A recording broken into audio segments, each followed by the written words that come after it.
Saylananma.com Ködürleyer.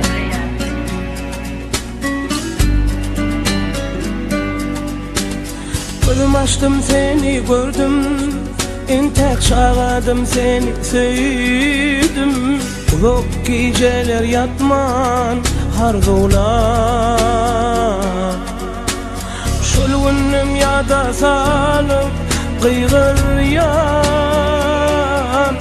Bugün yanı koyup var ya men ezidim. Ecileyen, ecileyen hem ağlayan. Bitmeydi değil de çöküp yalvaryan. Dinlemedi, yıkıp gitti garip gönlü. Ben bilmedim daştan mı yüreği.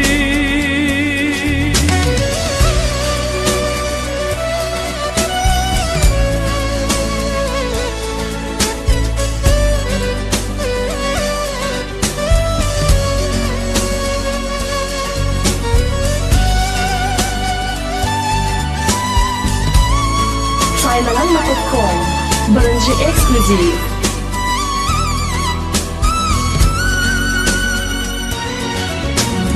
Ne ecem ne kakım var, parçaladım sen dünyada ya.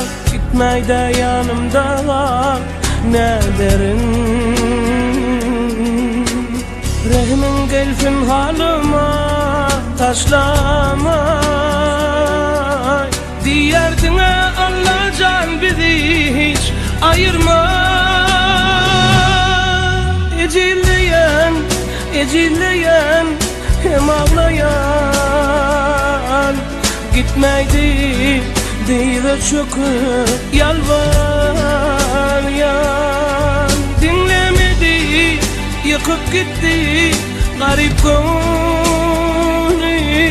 Men bilmedim daştan mı yüreği. Son kıysedim sana yar men gidiyen. Görmün hiç kaydıp seni severyen. Belki bu ıkbal bizi sınayar. Neçe desem yürek hiç unutmaya.